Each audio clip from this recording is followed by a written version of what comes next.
And so the question answers itself, in my experience, when people say, do you think the Prime Minister of Britain's involved? And my reply is he the Prime Minister of Britain? Yeah, well, he's involved, particularly Britain, because the reason, you see, that you cannot put a cigarette paper between the British Prime Minister ever and the President of the United States, whether Democrat or Republican, is because both are answering to exactly the same masters. And Blair and Bush, who are gophers, I mean, the real power you don't see. They're just, they're on public display, they're still at gopher level. They are far more terrified of those in the shadows dictating to them than they are of public reaction to them. Because the most that public reaction can do is kick them out. It's not the most that the people in the shadows can do.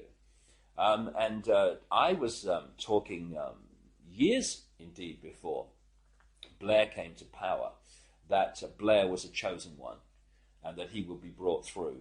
And one of his tasks would be to take Britain into the euro, among many other things. And this is why Bush and Blair speak from the same song sheet, because the same people are handing out the song sheets. So yes, absolutely is involved. And so are the British royal family in horrendous rituals that go on at places like Balmoral. And if what really goes on comes out, and it will, people like Bush and Blair and the British royal family will have to reincarnate many times to complete the sentence.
I was an FBI agent for 27.5 years.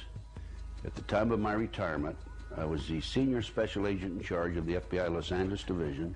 I have been qualified in the courts as an expert on cults and satanic ritual abuse. I have information from various sources that judges, law enforcement, prosecutors, attorneys, doctors, and many prominent individuals, including actors, actresses, professional football and baseball players, are involved in these type activities.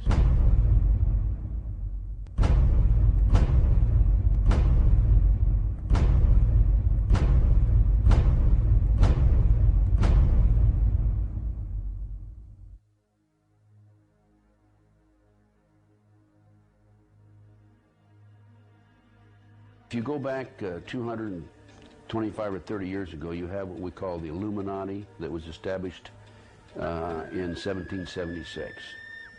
And the goals of the Illuminati, this is all very well documented, are to take over the world. One of the best ways of taking over the world is to control people's minds and to take over a country through the control of the minds.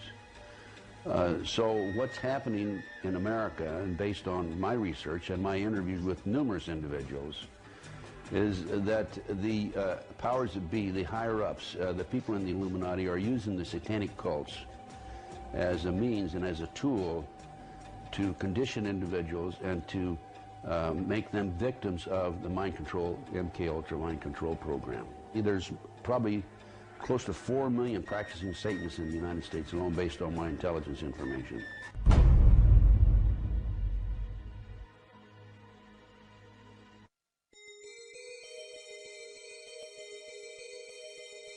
If the many authors on the subject of the occult are correct, and Tony Blair has been initiated into the 33rd degree, then his pseudo-Christian morals will be compromised by the fact that devil worshippers and high-ranking Freemasons have walked through the corridors of power hand in hand for centuries. The Royal Archmasons describe their highest-ranking brothers as Grand Solicitor Generals of the Supreme Grand Chapter. There is a secret word, the name of the true Masonic God, which none are allowed to say in public. This name is Yarbulon.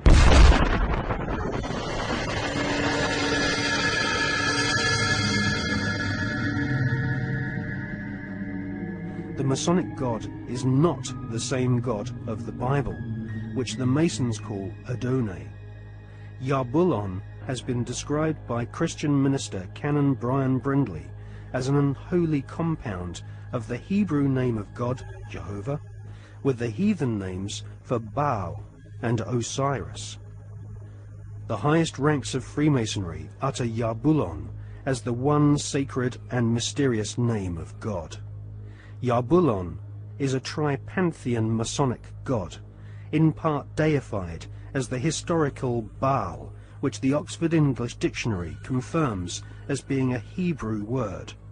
Baal is the chief male deity of the Phoenician and Canaanite nations. To the tribes of the Old Testament, Baal was the devil himself.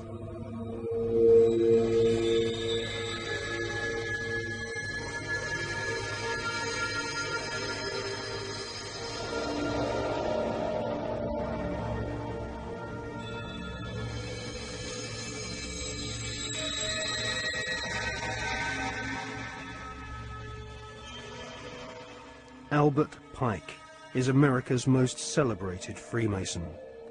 Pike was Grand Commander Sovereign Pontiff of Scottish Rite Freemasonry in the southern and western United States from 1859 to 1891. Scottish Rite Freemasonry has its own headquarters at the 33rd degree in Edinburgh. The United Grand Lodge of England has tried to deny that the true god of Masonry is Yarbulon, or has anything to do with the devil. But Albert Pike describes Yarbulon as a symbol of the infinite and eternal Godhead, a mongrel word whose name has been for 2,000 years an appellation of the devil.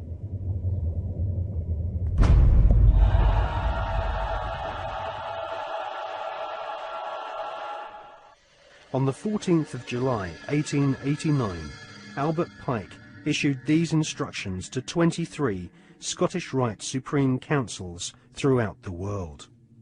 We worship a God, but it is the God that one adores without superstition. To you, Sovereign Grand Inspectors General, we say this, that you may repeat it to the brethren of the 30th,